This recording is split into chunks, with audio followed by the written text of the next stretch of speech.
오늘도 예배당에서 또 각 가정에서 거룩하신 하나님의 임재 앞에 나오신 여러분들을 주님의 이름으로 환영합니다. 예배 가운데 부어주시는 하나님의 크신 은혜를 풍성히 누리시는 이 시간 되시기를 간절히 바랍니다. 먼저 교회 소식을 전해드리겠습니다. 주보의 교회 소식란을 참조해 주시기 바랍니다. 매주 수요일 저녁 8시 줌으로 진행되는 브리셀 한인교회 말씀 사경회에 참여를 바라시는 분들은 단톡방에 있는 줌 링크로 들어가 주시면 되겠습니다. 많은 참여 바랍니다. 교회와 청빙을 위한 매일 밤 9시 기도 시간에 계속해서 동참을 해주시기를 부탁드리고요. 청빙위원회 모임이 매주 목요일 저녁 8시 온라인으로 진행됩니다. 위에서 계속해서 기도해 주시기를 부탁드립니다. 기타 다른 내용은 주보를 참조해 주시기 바랍니다. 이제 예배를 시작하겠습니다. 저와 여러분이 이 자리에 있는 것은 우리의 의지나 자격으로 된 것이 아닙니다. 영원 전부터 하나님의 백성으로 불러주셔서 우리를 이 자리 가운데, 이 예배의 자리 가운데 불러주신 하나님의 은혜로 된 것이지요. 이제 다 함께 자리에서 일어나셔서 저와 여러분을 예배의 자리로 불러주시는 그 삼위 하나님의 부르심 앞에 믿음으로 이렇게 고백하시겠습니다. 우리의 도움은 천지를 지으신 여호와의 이름에 있도다. 삼위 하나님께서 우리에게 이렇게 인사하십니다. 하나님의 사랑하심을 받고 성도로 부르심을 받은 모든 자에게 하나님 우리 아버지와 주 예수 그리스도로부터 은혜와 평강이 있기를 원하노라. 아멘. 삼위 하나님의 인사에 대한 우리의 응답으로 찬송가 7장을 함께 부르시겠습니다.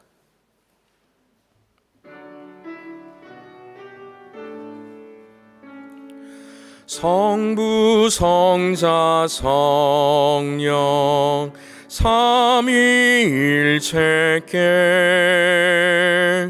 입을 모아 찬양 경배 드리세. 태초부터 지금까지 또 영원토록 영광 영광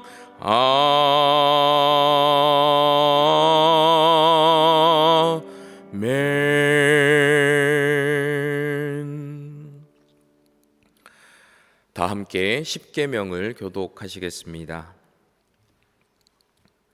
하나님이 이 모든 말씀으로 말씀하여 이르시되 나는 너를 애굽 땅 종되었던 집에서 인도하여 낸 내 하나님 여호와니라. 제1은 너는 나 외에는 다른 신들을 내게 두지 말라. 제2는 너를 위하여 새긴 우상을 만들지 말고 또 위로 하늘에 있는 것이나 아래로 땅에 있는 것이나 땅 아래 물속에 있는 것에 어떤 형상도 만들지 말며 그것들에게 절하지 말며 그것들을 섬기지 말라.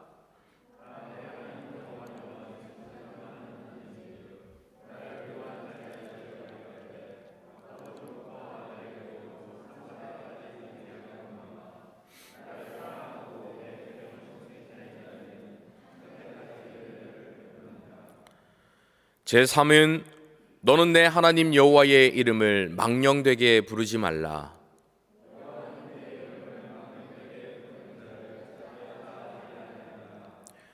제4는 안식일을 기억하여 거룩하게 지키라.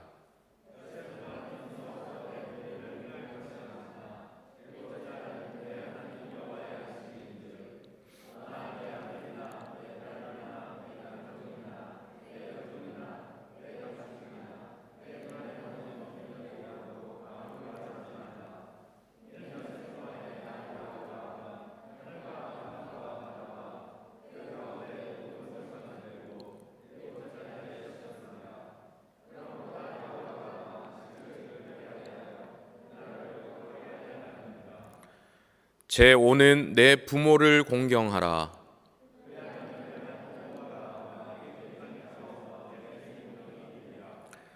제6은 살인하지 말라. 제7은 간음하지 말라. 제8은 도둑질하지 말라. 제9는 내 이웃에 대하여 거짓 증거하지 말라. 제10은 내 이웃의 집을 탐내지 말라.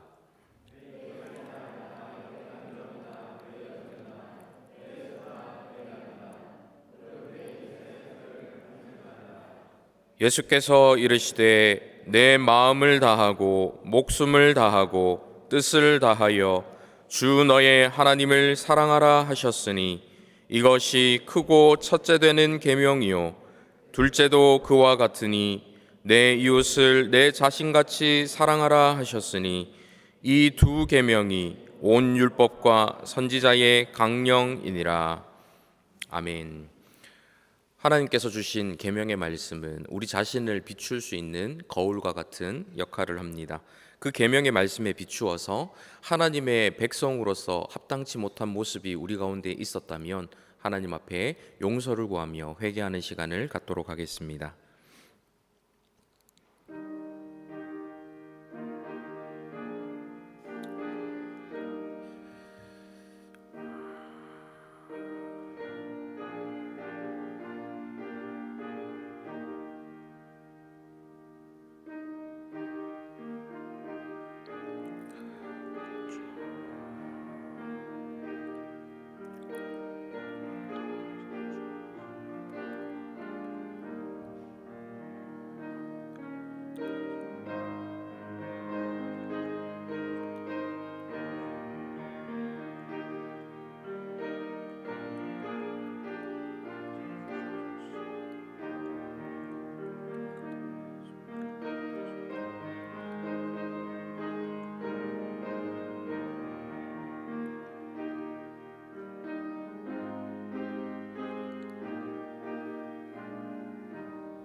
이제 우리를 용서해 주시는 하나님의 음성을 들으십시오. 하나님이 세상을 이처럼 사랑하사 독생자를 주셨으니 이는 그를 믿는 자마다 멸망하지 않고 영생을 얻게 하려 하심이라. 아멘. 자리에 앉으시길 바랍니다. 주님의 용서에 대한 우리의 응답으로 찬송가 149장을 함께 부르시겠습니다.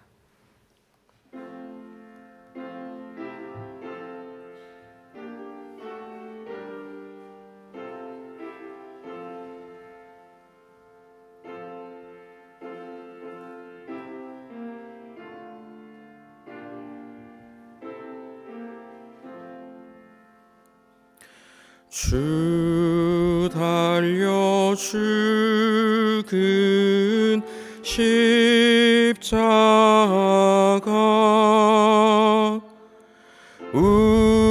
우리가 생각할 때에 세상에 속한 욕심을 헛된 줄 알고 버리네.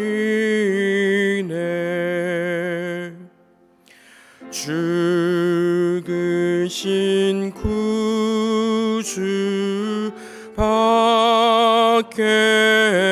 밖에는 자랑을 말게 하소서.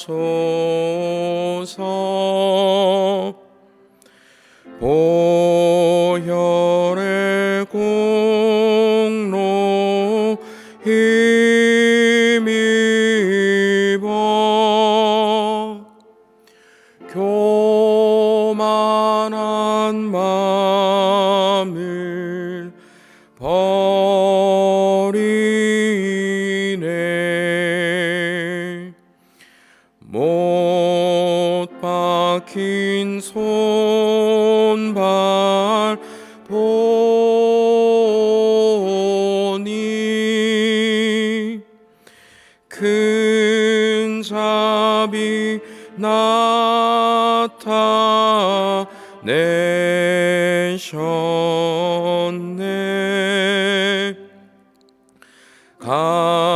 가시로 만든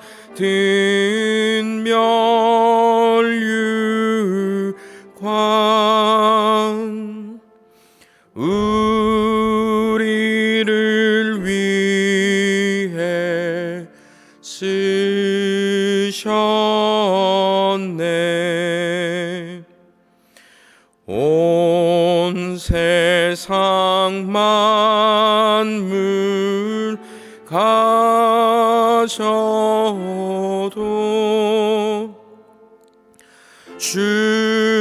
준해 못다 갚겠네.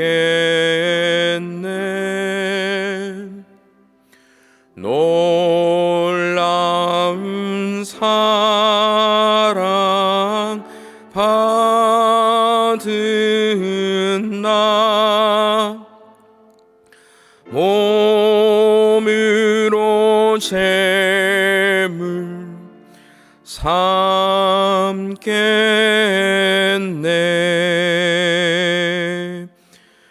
아멘.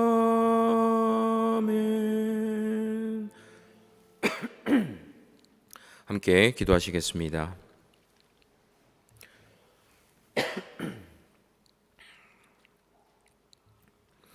살아계신 아버지 하나님,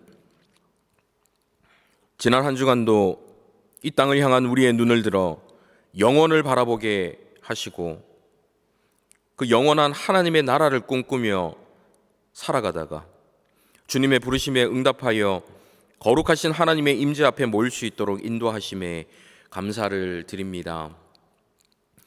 이 시간 저희가 드리는 이 예배를 통해서 주님 홀로 영광받아 주시옵소서. 우리의 생각과 마음을 사로잡고 있는 모든 것들을 내려놓고 이 시간 온전히 주님만을 바라보게 하시고 영과 진리로 드리는 예배를 통해 주님께는 영광이 되고 저희에게는 하늘의 기쁨과 평강으로 가득 넘쳐날 수 있도록 주여 인도하여 주시옵소서.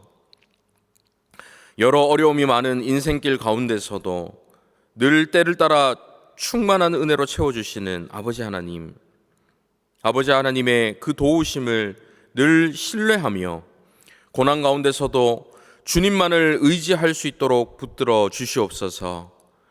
특별히 기나긴 코로나 상황으로 어려움을 겪고 있는 저희 모두에게 긍휼을 베풀어 주셔서 지혜롭게 이 상황을 잘 헤쳐나가게 하시고 더욱 고통받는 연약한 이웃들을 돌아볼 수 있는 넉넉한 마음을 저희 모두에게 허락하여 주시옵소서. 이 땅에 친히 세우신 아인트호벤 사랑의 교회가 더욱 든든히 세워지길 소원합니다. 이를 위해 수고하는 모든 주의 일꾼들을 기억하여 주시고 사람이 모두 헤아리지 못할지라도 주님께서 계수하셔서 그 수고의 손길 위에 더욱 큰 은혜로 채워 주시옵소서. 교회 안에 회복이 필요한 성도들, 도움이 필요한 성도들, 남몰래 눈물 흘리는 모든 연약한 성도들을 붙들어 주시고 세상이 줄 수도 알 수도 없는 참 평안이 마음과 생각을 지키시는 성령의 역사를 경험케 하여 주시옵소서. 이 시간 하나님의 음성을 간절히 사모하여 주님의 말씀 앞에 섭니다. 강단에 세우신 설교자를 붙드셔서 미리 들은 그 말씀을 담대하게 전하게 하시고 우리와 언제나 함께 하시는 하나님의 세밀한 음성을 온전히 들을 수 있는 저희 모두가 되게 하여 주시옵소서. 살아계신 예수 그리스도의 이름으로 기도하옵나이다. 아멘. 이 시간 하나님의 말씀을 보도록 하겠습니다. 오늘 우리에게 주시는 하나님의 말씀은 시편 57편 1절에서 11절까지의 말씀입니다. 제가 가진 성경으로는 구약 성경 843면에 있습니다. 시편 57편 1절에서 11절까지의 말씀.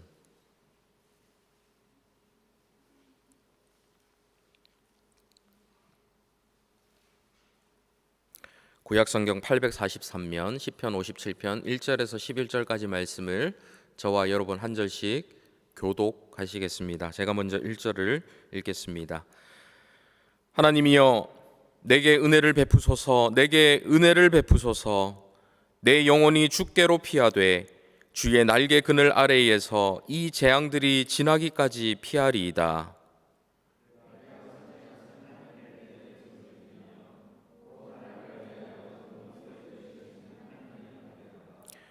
그가 하늘에서 보내사 나를 삼키려는 자의 비방에서 나를 구원하실지라. 하나님이 그의 인자와 진리를 보내시리로다.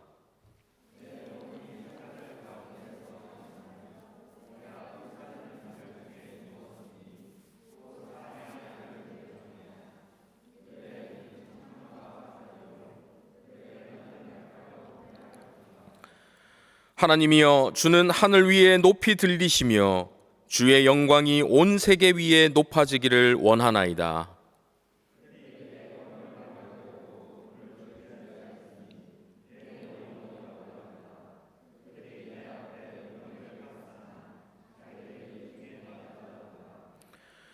하나님이여 내 마음이 확정되었고 내 마음이 확정되었사오니 내가 노래하고 내가 찬송하리이다.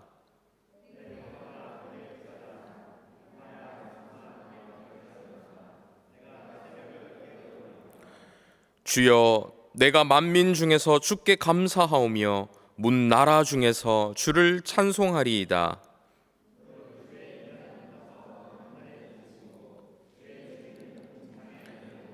함께 읽겠습니다.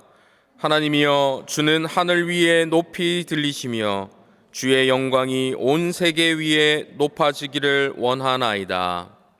아멘.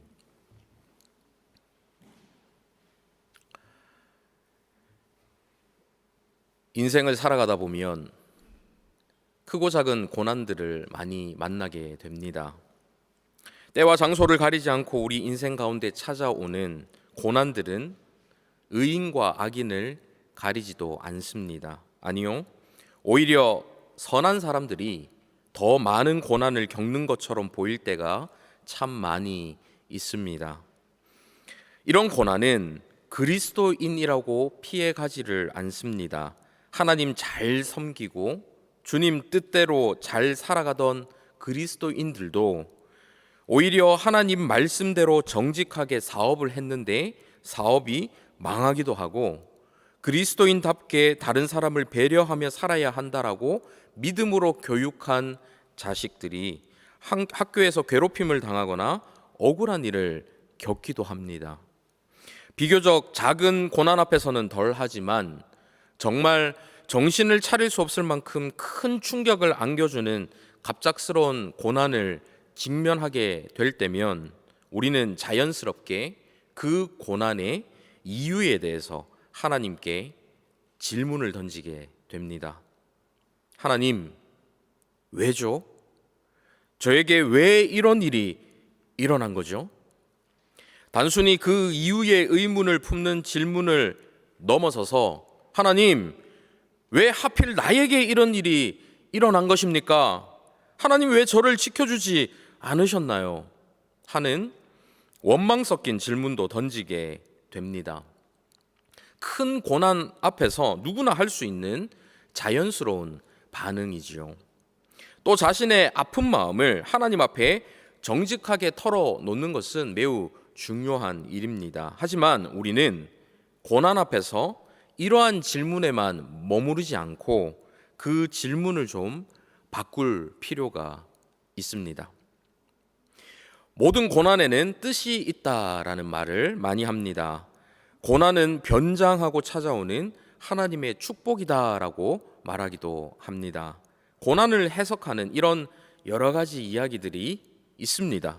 하지만 당장 어려움을 겪고 있는 이들에게는 그런 이야기가 전혀 귀에 들어오질 않습니다.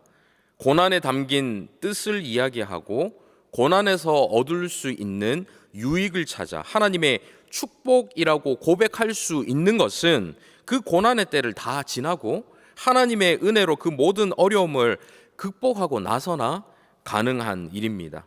고난의 한가운데서 가질 수 있는 생각이 결코 아닙니다. 뿐만 아니라 그런 생각들은 한참 고난을 겪고 있는 이들에게 별로 도움이 되질 않습니다. 고난 중에 있는 욥을 찾은 친구들을 한번 보십시오. 안 그래도 힘들어 죽겠는데 찾아와서는 고난의 이유와 의미에 대해 자꾸 논합니다. 왜 그런 고난이 찾아왔는지, 왜에 대한 이야기만 늘어놓습니다. 물론 성경은 고난의 이유와 의미에 대해 다양하게 설명을 해주고 있습니다. 이런 말씀들로 스스로를 돌아볼 필요도 분명 있습니다. 하지만 지금 어려움을 겪고 있는 이들에게, 고난의 한가운데를 경험하고 있는 그들에게 먼저 필요한 질문은 왜가 아닙니다. 고난의 한가운데에서 본인 스스로에게든 타인에 의해서든 우리가 던져야 할 질문은 하나님 왜입니까가 아니라 하나님 어디에 계십니까? 입니다. 오늘 본문을 한번 봅시다. 오늘 읽은 시편의 표제를 보면 다윗이 사울을 피하여 굴에 있던 때에라고 적혀 있습니다. 본 시는 다윗이 자신을 시기하여 죽이려던 사울 왕을 피하여서 도망 다니던 중에 지은 시입니다. 특히 여기서 굴에 있던 때에란 표현을 통해서 다윗이 사울을 피해 사무엘상 24장에 나오는 엔게디 굴에 숨어 들어갔을 때 지은 시라고 볼 수 있을 것입니다. 사무엘상 24장을 한번 보십시오. 앞에 화면을 보시면 되겠습니다. 사울이 블레셋 사람을 쫓다가 돌아보매 어떤 사람이 그에게 말하여 이르되 보소서 다윗이 엔게디 광야에 있더이다 하니 사울이 온 이스라엘에서 택한 사람 3,000명을 거느리고 다윗과 그의 사람들을 찾으러 들염소 바위로 갈새. 다윗을 죽이려고 혈안이 된 사울에게 누군가가 다윗이 엔게디 광야에 있다라는 이야기를 해줍니다. 이 이야기를 들은 사울이 다윗을 잡으려고 사람들을 데리고 가는데 대충 그냥 아무나 데리고 가는 것이 아닙니다. 온 이스라엘에서 택한 사람, 즉 이스라엘 전역에서 특별하게 뽑은 사람들을 데리고 갑니다. 성경에 어떤 사람들을 어떻게 뽑았는지는 자세하게 나오지 않지만 여러분, 뽑아서 데리고 간 사람이라면 누구를 뽑겠습니까? 당연히 싸움에 능하고 발이 빨라서 사람 찾는 것에 능숙한 사람, 그런 사람들을 뽑지 않았겠습니까? 그것도 한두 명이 아니라 무려 3,000명을 뽑았습니다. 말이 3,000이지 여러분. 누군가가 물론 그런 일은 없겠지만요, 여러분을 미워해서 죽이려고 전문 킬러 한 명을 고용했다라는 것을 여러분이 알게 되셨다고 한번 상상해 보십시오. 그냥 상상입니다. 여러분들이 그렇게 상상하셨을 때 그냥 킬러 한 명이라도 얼마나 두려운 마음이 듭니까? 불안한 마음이 있습니까? 나를 죽이려는 사람이 한 명만 있다고 해도 엄청나게 두려운데 지금 다윗을 죽이려고 뽑힌 사람이 자그마치 3,000명이나 됩니다. 다윗이 얼마나 두려웠겠습니까? 그렇게 두려운 마음으로 다윗은 지금 굴속 깊은 곳에 들어가서 몸을 숨기고 있습니다. 굴이라는 곳이 한편으로는 안전해 보이지만 적에게 쫓기는 신세에서 한쪽이 막혀 있는 굴은 오히려 더 위험합니다. 조용히 지나가면 괜찮지만 만약 발각이 되면 그대로 끝인 것이죠. 우리 인생에도 이런 경우가 찾아올 수 있습니다. 조금만 참고 견디면 곧 이 어둠을 벗어날 수 있을 것 같은 터널과 같은 상황이 아니라 출구 없는 굴에 갇혀서 나가지도 못하고 계속 있지도 못할 깊은 절망감에 사로잡힌 것 같은 상황이 우리 가운데 펼쳐질 때가 있습니다. 터널은 끝이 있을 거라는 기대가 있지만 캄캄한 굴 안에서는 그런 기대를 갖기가 어렵습니다. 이 어둠의 때가 언제 끝날지 모릅니다. 결코 마음 놓고 안전하게 있을 수 있는 장소가 아니지요. 오늘 시를 노래하고 있는 다윗의 현재 상황은 이와 같이 감정적으로나 실제 육안으로나 앞이 전혀 보이지 않는 캄캄한 어둠 가운데 놓여 있는 상황입니다. 깊은 절망감과 엄청난 두려움 앞에서 지은 시가 바로 오늘 시편의 시인 것이죠. 그의 심정은 오늘 본문 4절에 아주 잘 표현되어 있습니다. 4절 말씀 같이 한번 읽어보실까요? 시작. 내 영혼이 사자들 가운데에서 살며 내가 불사르는 자들 중에 누웠으니 곧 사람의 아들들 중에라.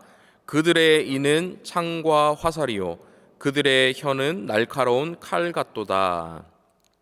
이 구절을 표준 세번역 성경에서는 더 실감나게 묘사하고 있습니다. 내가 사람을 잡아먹는 사자들 한가운데서 누워 있어 보니 그들의 이는 창끝과 같고 화살 촉과도 같고 그들의 혀는 날카로운 칼과도 같았습니다. 사람을 잡아먹는 사자가 있습니다. 날카로운 이빨과 발톱으로 먹이를 잡으면 그 먹이를 찢어 발기는 무서운 사자가 그를 둘러싸고 있습니다. 그 사자들 한가운데서 그는 아무것도 못하고 그저 누워있는 상태입니다. 다윗이 지금 이렇게 압도적인 대적 앞에서 아무것도 못하고 무기력하게 누워있는 것 같은 심정이라고 자신의 상황을 묘사하고 있습니다. 근데 다윗이 왜 이런 상황에 놓이게 되었나요? 왜 이런 고난을 받고 있습니까? 그가 그저 목동으로 조용히 살았다면 이런 일도 없었습니다. 맨날 노래 부르면서 한 번씩 돌이나 던지면서 양 잘 치고 있던 다윗이었습니다. 근데 그런 다윗에게 갑자기 사무엘이 찾아와서 네가 왕이 될 것이다 하면서 머리에 기름을 붓지 않았다면 이런 일도 없었습니다.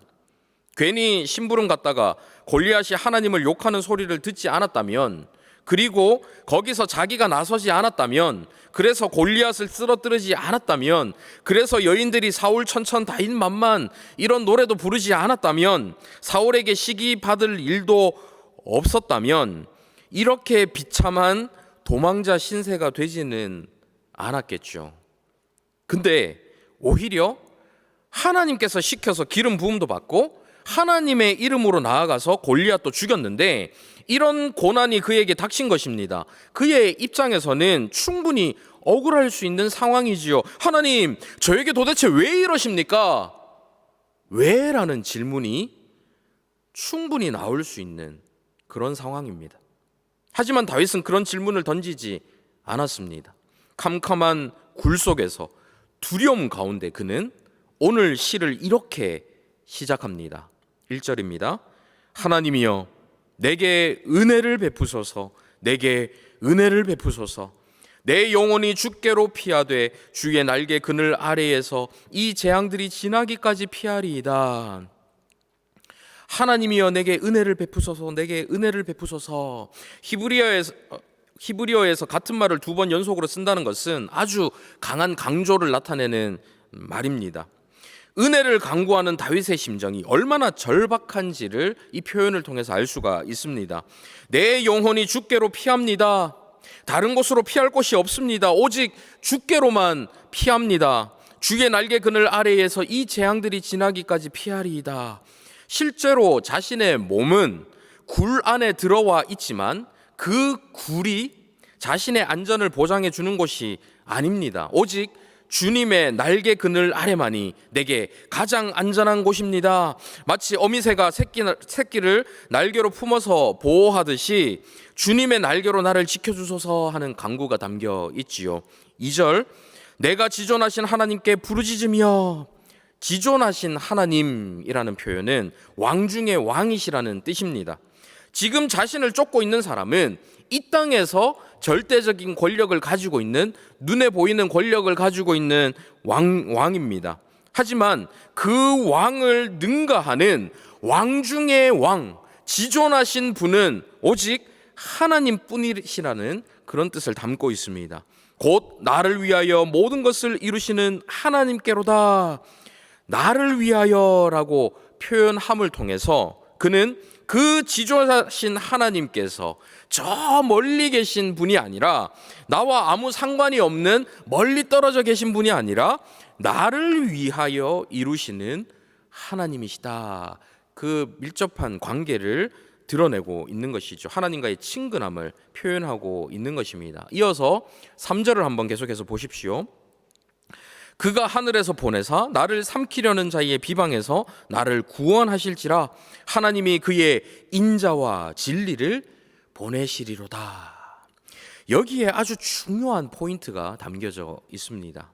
그가 하늘에서 보내사 나를 삼키려는 자의 비방에서 나를 구원하실지라. 다윗은 지금 하나님께서 하늘에서 자신을 구원하실 누군가를 보내실 거다라고 확신하고 있습니다. 하늘에서 누구를 보내십니까? 하나님이 그의 인자와 진리를 보내시리로다. 인자와 진리를 보내신대요. 인자와 진리? 무슨 뜻이지? 하는 생각이 아마 드실 텐데요. 출애굽기 34장 6절을 한번 보십시오. 여호와께서 그의 앞으로 지나시며 선포하시되 여호와라 여호와라 자비롭고 은혜롭고 노하기를 더디하고 인자와 진실이 많은 하나님이라. 십계명 돌판을 기다리는 모세 앞에 여호와께서 구름 가운데에 강림하셔서 그의 이름을 친히 선포하고 계십니다. 여호와라 여호와라 자비롭고 은혜롭고 노하기를 더디하고 뭐라고 말씀하십니까? 인자와 진실이 많은 하나님이라. 여기 진실로 번역되어 있지만 오늘 본문에 나오는 진리와 같은 단어입니다. 인자와 진리가 많은 하나님. 여기서 인자와 진리라는 것은 바로 하나님의 근본 속성을 가리키는 것입니다. 인자는 헤세드, 언약에 근거한 하나님의 신실하신 사랑과 자비입니다. 진리는 불변하고 영원하며 결코 흔들리지 않는 하나님의 절대성을 나타내고 있습니다.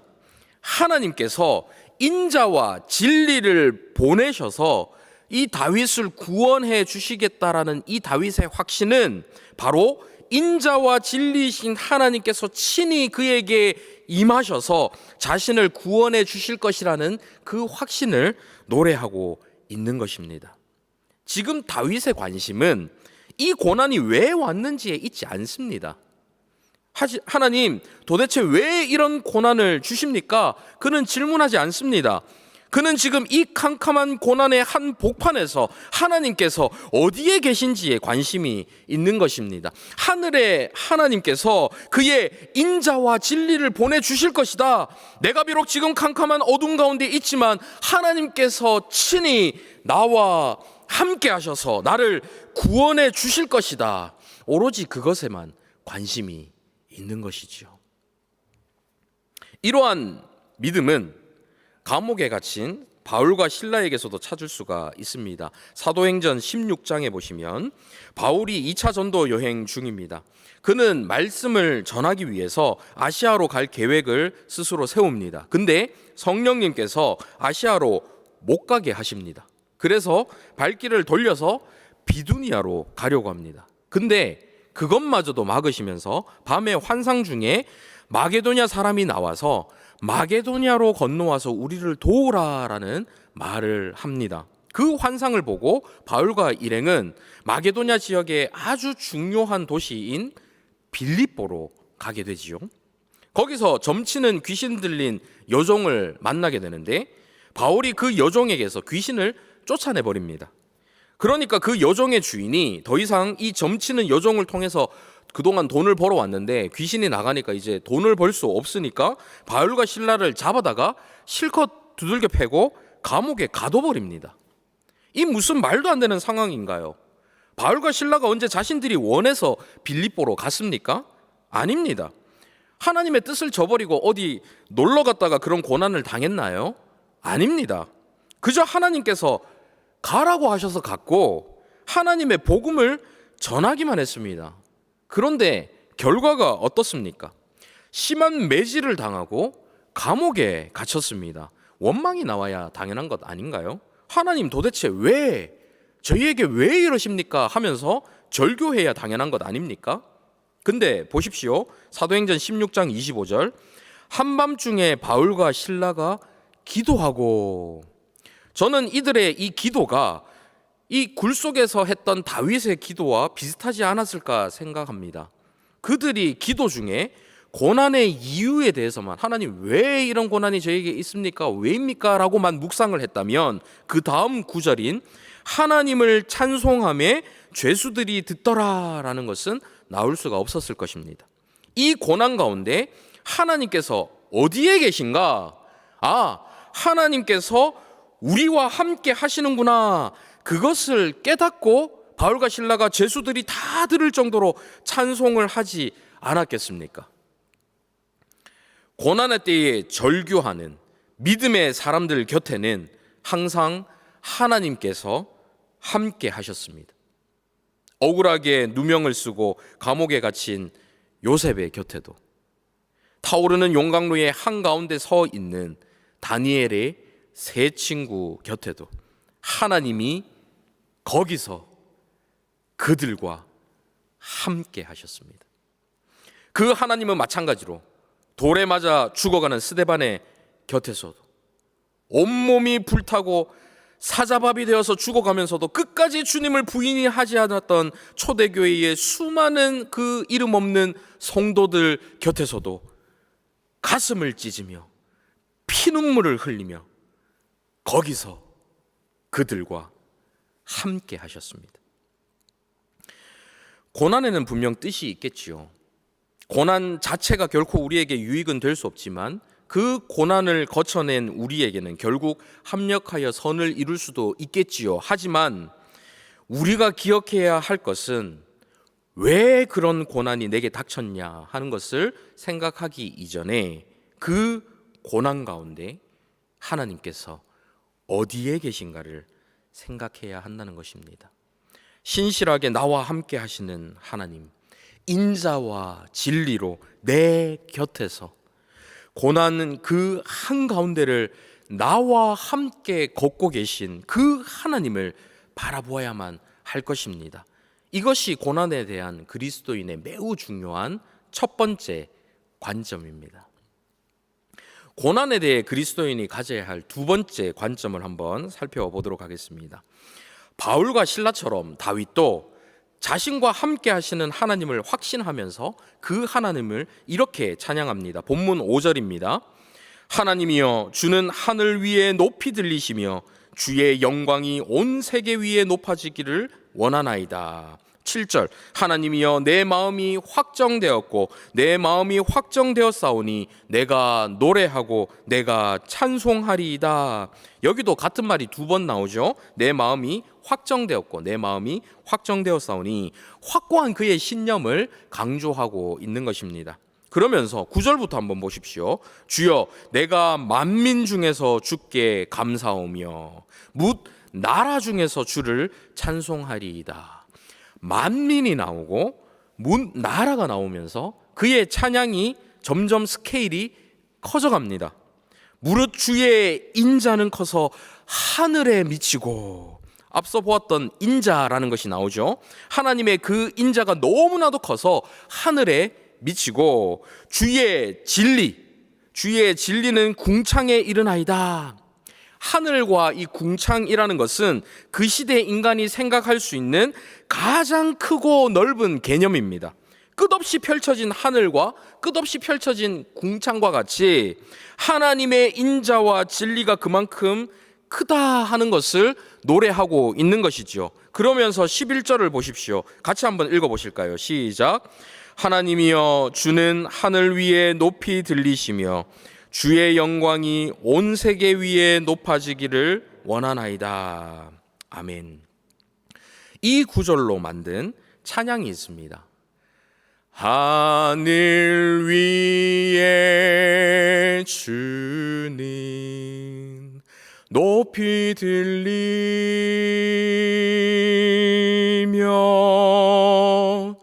주의 영광은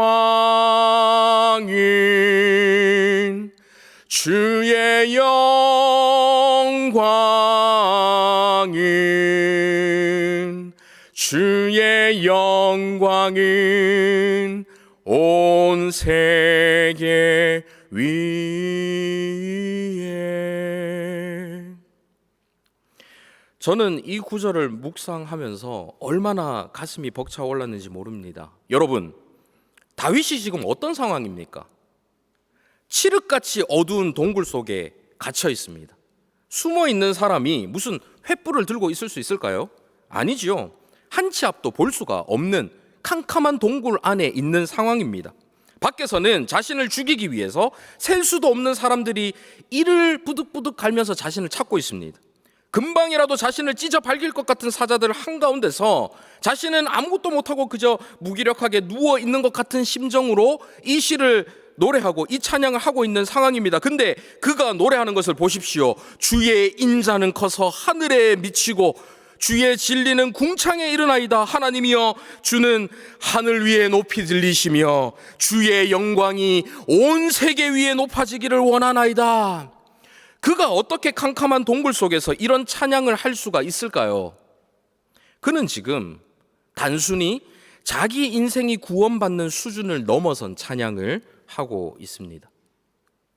신약 시대를 지나고 난 현재를 살고 있는 우리는 이 찬양이 무엇을 의미하는지 더욱 선명하게 볼 수 있는 너무나도 큰 혜택을 누릴 수 있습니다. 자, 여러분 보십시오.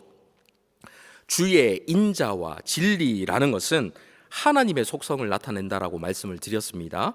그 사실을 염두에 두시고 요한복음 1장 14절을 한번 보시도록 하겠습니다.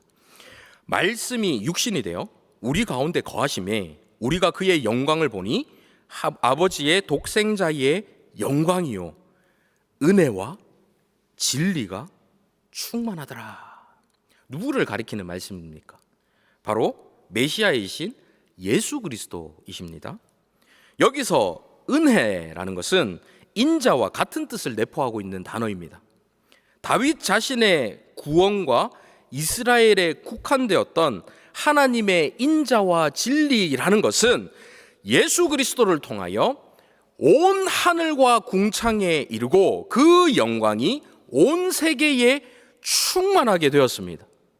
다윗은 그 캄캄한 동굴 안에서 자신의 구원을 확신했을 뿐만 아니라 장차 메시아를 통해서 온 우주적인 구원이 성취될 것을 미리 보면서 이와 같은 찬양을 하고 있는 것입니다. 여러분 놀랍지 않습니까?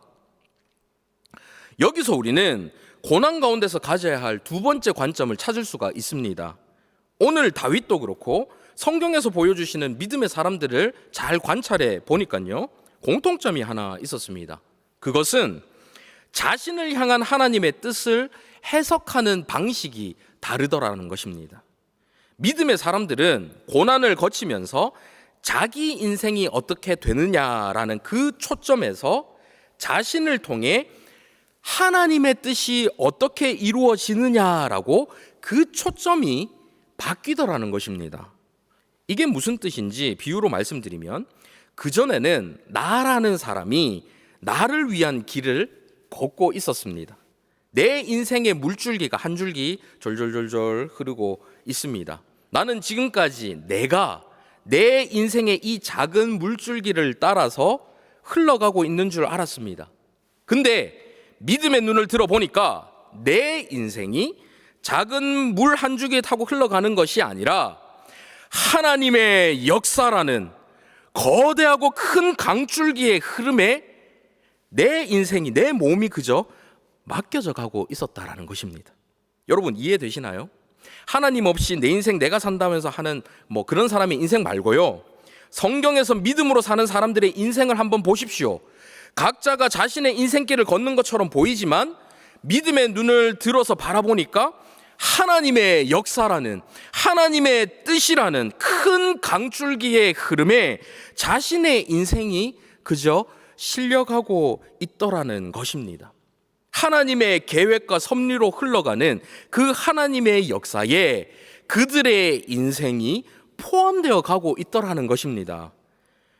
우리의 인생이 단순히 한숨으로 끝나는 것이 아니고, 지금 오늘 하루를 살았던 이 인생으로 유한하게 끝나는 것이 아니라 영원이신 하나님의 그 위대하고 놀라운 역사 가운데 우리의 인생이 포함되어 흘러간다라는 것, 얼마나 영광스러운 일입니까? 요셉을 보십시오. 억울하게 형들에게 붙들려서 종으로 팔려갔습니다. 거기서도 억울하게 누명을 쓰고 감옥에 갇혔습니다. 온갖 고난이라는 고난은 다 겪고 나서 총리가 된 요셉이 형들에게 하는 말을 한번 들어보십시오. 창세기 45장 5절입니다. 당신들이 나를 이곳에 팔았다고 해서 근심하지 마소서, 한탄하지 마소서. 하나님이 생명을 구원하시려고 나를 당신들보다 먼저 보내셨나이다. 요셉이 자기 인생에 대해서, 그의 고난에 대해서 어떻게 해석을 하고 있습니까?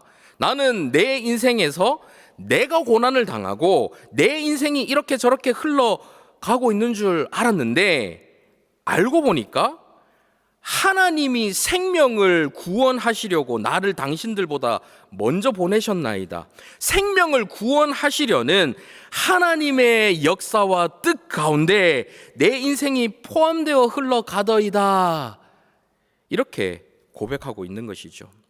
앞서 보셨던 바울과 실라도 한번 보십시오. 그들이 그렇게 감옥에서 찬송할 수 있었던 것은 자신들이 자신들만의 인생을 산다라고 생각했으면 결코 그런 찬송을 할 수 없었을 것입니다. 지금 그들은 찬송을 할 수 있는 상황이 전혀 아니에요. 근데 그렇게 찬송하고 있으니 그 다음 상황 여러분 잘 아시죠? 사도행전 16장 25절 이하를 한번 보십시오. 화면으로도 준비가 되어 있습니다. 한밤중에 바울과 실라가 기도하고 하나님을 찬송하며 죄수들이 듣더라. 이에 갑자기 큰 지진이 나서 옥터가 움직이고 문이 곧 다 열리며 모든 사람의 매인 것이 다 벗어진지라. 간수가 자다가 깨어 옥문들이 열린 것을 보고 죄수들이 도망한 줄 생각하고 칼을 빼어 자결하려 하거늘 바울이 크게 소리질러 이르되 내 몸을 상하지 말라, 우리가 다 여기 있노라 하니 간수가 등불을 달라고 하며 뛰어 들어가 무서워 떨며 바울과 실라 앞에 엎드리고 그들을 데리고 나가 이르되 선생들이여, 내가 어떻게 하여야 구원을 받으리까 하거늘 이르되 주 예수를 믿으라. 그리하면 너와 내 집이 구원을 받으리라 하고 주의 말씀을 그 사람과 그 집에 있는 모든 사람에게 전하더라. 그렇게 복음을 들은 간수가 어떻게 되었습니까? 33절 그 밤 그 시각에 간수가 그들을 데려다가 그 맞은 자리를 씻어주고 자기와 그 온 가족이 다 세례를 받은 후 그들을 데리고 자기 집에 올라가서 음식을 차려주고 그와 온 집안이 하나님을 믿음으로 크게 기뻐하니라. 나중에는요, 그 전에 먼저 회심한 루디아와 이 간수의 가족들을 중심으로 유럽 최초의 교회 빌립보 교회가 세워집니다. 이 교회는 바울에게 여러 차례의 물질과 기도로 후원을 아끼지 않았던 바울에게 가장 큰 기쁨을 가져다 준 교회였습니다. 원치 않는 옥살이를 하던 바울과 실라는 분명히 알았을 것입니다. 자신들의 인생은 각자의 물줄기로 흘러가는 것이 아니라 하나님의 구원의 역사라는 큰 강줄기에 실려가는 것을요. 그러니 매여있는 서글픈 현실 가운데서도 그들은 찬송할 수 있었고 결국 그런 그들을 통해 하나님의 뜻이 성취되었던 것입니다. 이 사실을 깨달으면 우리 삶 가운데 일어나는 무수히 많은 일들을 해석하는 관점이 달라질 수 있습니다. 우리 인생 가운데 펼쳐지는 크고 작은 일들에 일희일비하지 않고 그 일들을 통해 성취해가는 하나님의 역사가 무엇인지를 발견해 나가는 기쁨을 누릴 수 있게 되는 것입니다. 이제 말씀을 맺겠습니다. 제가 처음 벨기에 온 해 벌써 한 6년 정도 되었네요. 비자 문제 때문에 저만 먼저 벨기에에 들어와 있었습니다. 이제 조금만 있으면 몇 달간 떨어져 있던 가족을 만날 수 있겠다라고 생각하면서 지내던 어느 날이었습니다. 늘 통화하던 시간에 아내가 연락이 안 됩니다. 쎄한 느낌이 들더라고요. 한참 만에 연락을 했는데 그 당시 4살이었던 큰 딸 아이가 넘어져서 팔이 부러졌다라는 소식을 듣게 되었습니다. 그 소식을 듣는데 정말 문자 그대로 가슴이 찢어지듯이 아프더라고요. 그 당시 저는 네덜란드에서 지인들을 만나고 있었는데요. 지인 중 하나가 저를 위로한답시고 다 괜찮을 거라고 하면서 지나가는 말로 이번 기회에 자신을 돌아보고 뭐 이런 이야기를 하더라고요. 얼마나 화가 나든지요. 뭐 자신을 돌아보라고? 4살 난 딸아이 팔 부러진 게 나 때문이라는 말인가? 그때부터는 뭐 목사님 저도 똑같던데요. 잠시 바람 좀 쐬고 오겠다라고 하면서 밖으로 나와서 하나님 도대체 왜 이런 일이 일어납니까? 이게 저 자신을 돌아볼 문제입니까? 이런 사고를 통해 저에게 하시고 싶은 말씀이 있으신가요? 이것도 더 큰 영광을 주시기 위해 변장하고 찾아오는 축복입니까? 막 이런 생각을 제가 막 하려고 의도적으로 한 것이 아니라 그냥 물밀듯이 밀려왔습니다. 물론 고난이 닥친 이유를 생각해 봐야 하는 것이 틀린 말은 아니지만 그런 생각을 할 때가 있더라라는 것을 알게 되었습니다. 적어도 괴로운 마음에 고통하던 그때는 그런 생각을 할 때가 절대 아니었습니다. 왜냐하면 그런 생각을 자꾸 하다 보니까 하나님, 그럼 차라리 제 팔을 잘라가시지, 제 다리를 부러뜨리시지, 왜 저 연약한 아이의 팔이 부러지도록 내버려 두셨습니까? 원망 아니라고 하지만 솔직히 원망이 맞았습니다. 감정이 막 주체가 안 되더라고요. 그래서 그런 종류의 생각들은 절대 좋은 생각들이 아닙니다. 그렇게 한참 동안 제 감정을 막 쏟아내면서 걷고 있는데 저 앞에 양우리가 보였습니다. 정말 무심히 그 앞을 지나가는데 저 멀리 우리 한가운데서 풀을 뜯던 양들이 제가 이렇게 한참 그 양을 신기해서 쳐다보고 있으니까 갑자기 저를 탁 쳐다보더니 단체로 저를 향해서 막 오는 겁니다. 그리고는 제 앞에서 한참을 저를 보면서 매매 우는데요. 정말 저에게 무슨 할 말이 있는 것처럼 한참을 저를 보면서 그렇게 울더라고요. 최근에야 알았지만 양들은 누가 서서 한참 보고 있으면 밥 주는 줄 알고 그렇게 막 몰려오기도 하더군요. 하여튼 그때는 저를 처음 보는 장면이었기 때문에 그 모습이 너무 신기했습니다. 참 희한하다 하면서 양들을 보는데 아주 자연스럽게 이런 생각이 이어졌습니다. 양, 그래 니들이 양이구나. 실제로 처음 보는 양이네. 구약시대에 제사 때 쓰던 양, 뭐 목사니까 이런 생각이 들었나 봅니다. 그런 생각이 막 들더라고요.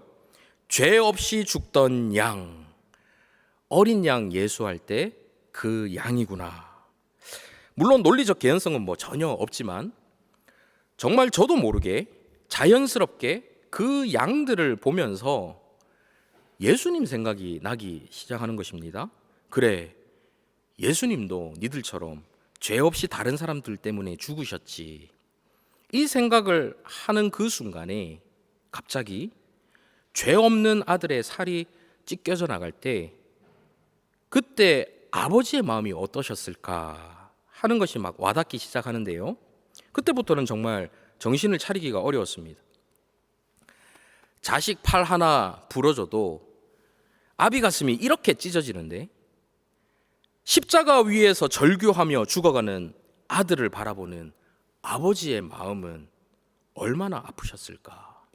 그 마음이 막 절절히 제 마음에 느껴지는데요. 제 자신이 무너져 내리는 기분이 들었습니다. 이 고난 많은 세상 가운데 그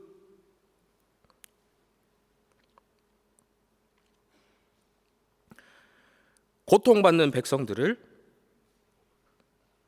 홀로 두지 않으시려고 친히 그 가운데로 아들을 보내주신 분, 우리보다 더 큰 고난을 당하시고는 울고 있는 주님의 백성들 곁에서 그래, 네 고통 나도 겪어봐서 안다. 많이 아프지? 나도 아파봐서 알아. 내가 지금 울고 있는 너와 함께 있단다. 말씀하시는 주님을 생각하니까 정말 주체할 수가 없었습니다. 주님께서 내 마음 아신다고 하는 것이, 주님께서 그런 나와 지금 함께 하신다라고 하는 것이 제게 얼마나 큰 위로가 되던지요. 그 후로 짜증, 분노, 원망, 걱정 이런 마음들이 완전히 사라졌습니다. 오히려 머리 안 깨지고 팔 하나 부러진 것에 감사가 나왔습니다. 이런 걸 가지고 은혜라고 해야겠죠. 고난 가운데 우리의 질문을 바꾸길 원합니다. 하나님, 도대체 왜 이런 일이 내게 일어납니까? 묻기 이전에 하나님, 이 고난의 때에 어디에 계십니까? 먼저 질문하시기 바랍니다. 그렇게 질문하시는 여러분에게 하나님께서 친히 찾아오셔서 내가 여기 있다. 내가 지금 여기 너와 함께 있단다. 말씀해 주실 줄 믿습니다. 우리의 인생을 통해 이루실 하나님의 크신 일들을 바라보며 어떠한 고난이 와도 믿음으로 담대히 이겨나갈 수 있는 저와 여러분이 되시기를 간절히 바랍니다. 아멘. 이 시간 함께 기도했으면 좋겠는데요. 인생은 크고 작은 고난들의 연속입니다. 하나님의 주권을 믿는 우리는 이 고난들까지도 결국 합력하여 선으로 이루실 것을 믿습니다. 하지만 그런 믿음만으로 고난의 때를 지나기에는 우리가 너무 연약합니다. 그래서 하나님의 은혜를 구할 수밖에 없습니다. 그렇게 은혜를 구하는 우리에게 하나님께서 인자와 진리로 친히 찾아오셔서 함께 해 주실 줄 믿습니다. 이 믿음 가지고 지금 고난의 때를 걷고 있는 여러분 자신을 위해, 고난당하는 또 다른 형제 자매들을 위해 이 시간 말씀을 생각하며 함께 기도하며 나아가도록 하겠습니다. 살아계신 아버지 하나님, 인생의 여러 가지 고난 가운데 우리의 삶이 던져질 때라도 주님께서 말씀하신 이 말씀 붙들고 저희들이 나아가기를 원합니다. 인자와 진리로 우리와 함께 하실 주님의 그 놀라우신 은혜를 저희들이 경험하기를 소원합니다.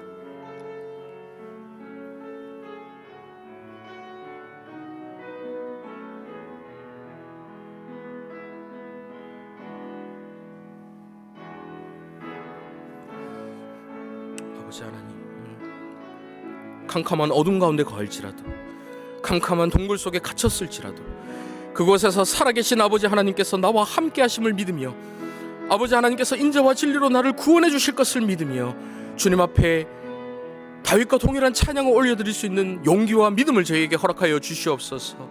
때로는 살아가면서 여러 가지 이유를 알 수 없는 고난들 속에 빠질 때가 많습니다. 때로는 정말 정신을 차릴 수 없을 정도로 수많은 고난들이 우리 가운데 펼쳐질 때가 있습니다. 그럼에도 불구하고 변함없이 저희와 함께 하시는 신실하신 하나님만 붙들며 주님만 바라보며 걸어나가는 저희 모두가 될 수 있도록 주여 인도하여 주시옵소서. 하늘 위에 주님의 그 진리와 또 은혜가 늘 펼쳐질 것을 기대하며 그 가운데 저희들 거할 수 있는 저희들이 될 수 있도록 인도하여 주시옵소서. 살아계신 아버지 하나님, 우리 인생에 어려움이 많습니다. 고난이 참 많습니다. 하나 이겨내고 나면 또 다른 어려움이 찾아옵니다. 이제 좀 살만하다 싶으면 또 다른 문제가 생깁니다. 조금만 견디면 곧 끝이 나올 것 같은 터널이 아니라 출구 없는 어두운 굴 속에 갇힌 것 같은 심정입니다. 기도해야 한다는 것 잘 알겠는데 기도조차 나오질 않습니다. 하나님이여, 이런 내게 은혜를 베푸소서. 이런 우리에게 은혜를 베풀어 주시옵소서. 내 영혼이 주께로 피하여 주의 날개 그늘 아래에서 머무르게 하여 주시옵소서. 주의 크신 인자와 진리로 우리와 함께 하실 하나님의 임재를 바라며 오늘도 하루를 살아내겠습니다. 우리와 함께 하시는 그 하나님으로 인하여 어떠한 고난 가운데서도 끝까지 버텨내고 힘차게 살아가는 저희 모두가 될 수 있도록 인도하여 주시옵소서. 살아계신 예수님의 이름으로 기도하옵나이다. 아멘. 말씀을 생각하시면서 찬송가 407장 함께 찬양하시겠습니다.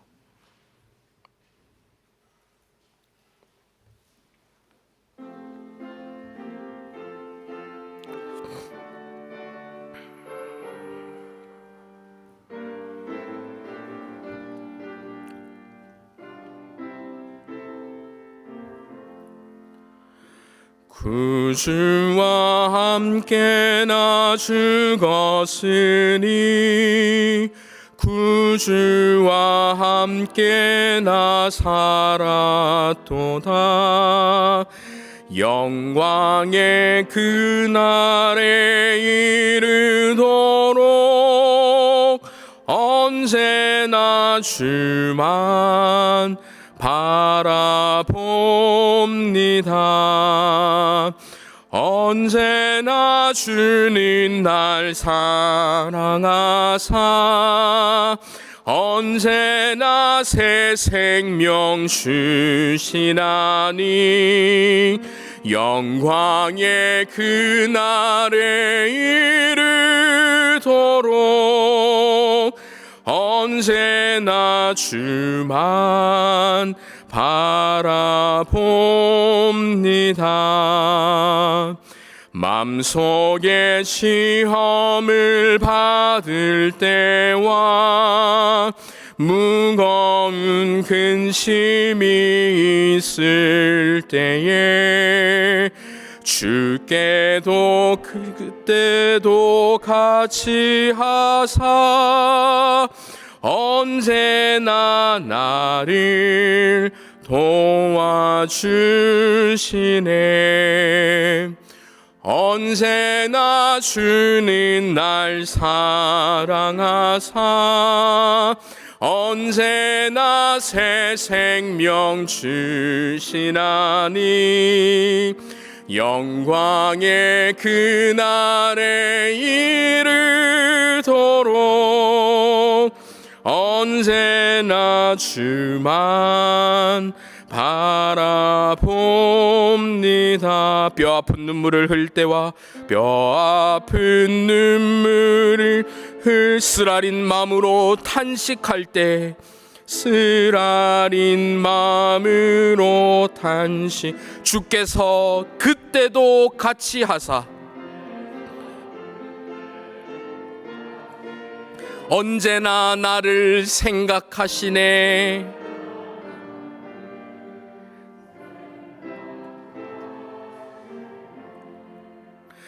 언제나 주는 날 사랑하사 언제나 새 생명 주시나니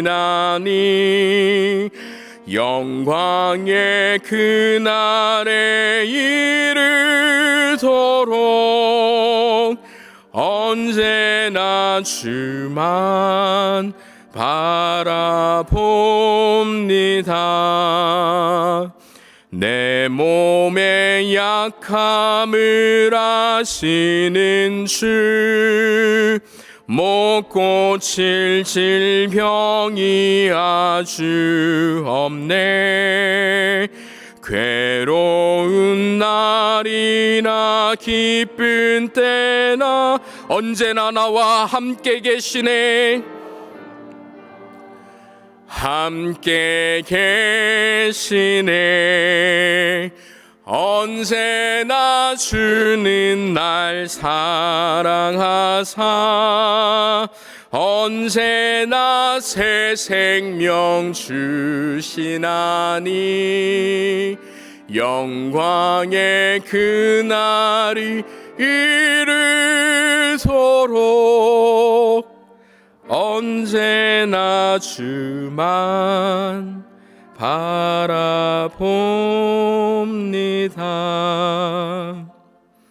아멘.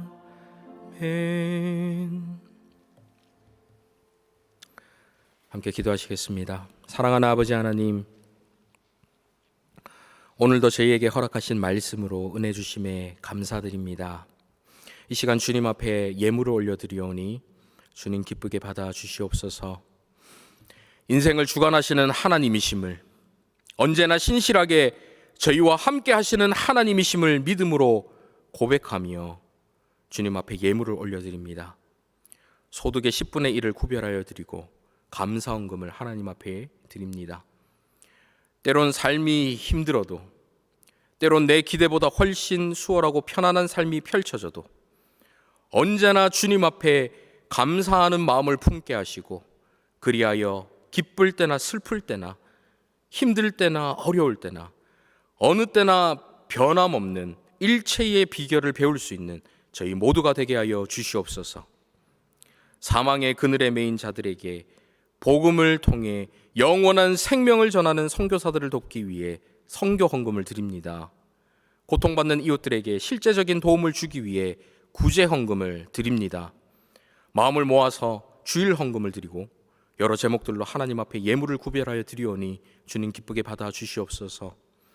교회를 위해 보이는 곳에서 보이지 않는 곳에서 헌신하는 모든 이들에게 은혜를 더하시고 어려운 형제 자매에게 물질로 사랑으로 기도로 돕는 모든 도움의 손길들에게 복에 복을 더하소서.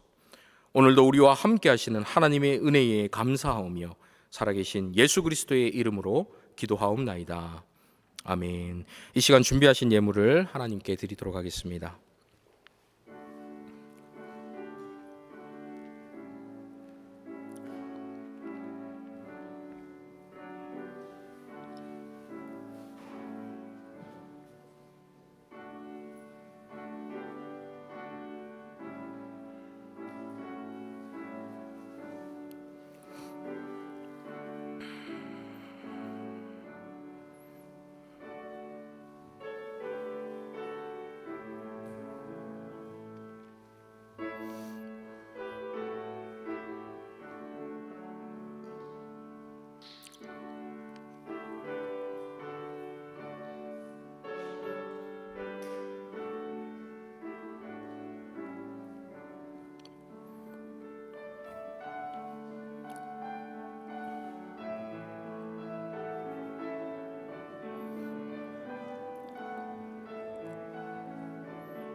이제 다 함께 자리에서 일어나셔서 찬송가 635장 주기도문 찬송을 하나님께 드리겠습니다.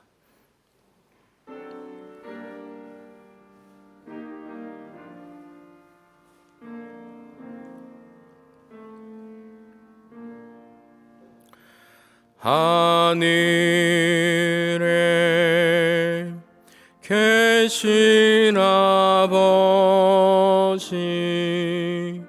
이름 거룩하사 주님 나라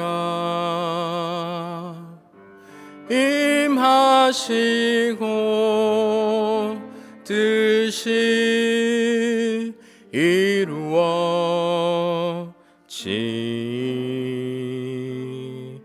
이루어지이다. 일용할 양식 주시고 우리들의 큰 죄 다 용서하옵시고 또 시험에 들게 마시고 악에서 구원하소서. 대개 주의 나라 주의 권세 주의 영광 영원히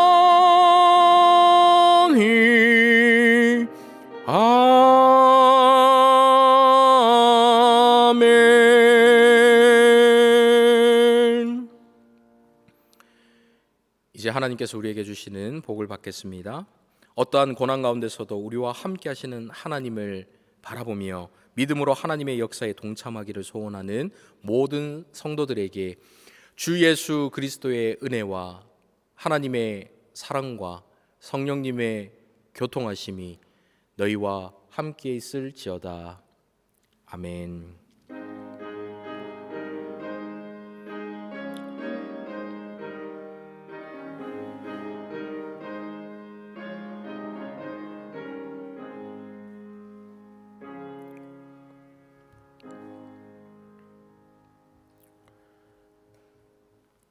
예배를 모두 마쳤습니다. 평안한 한 주 되시기를 바랍니다.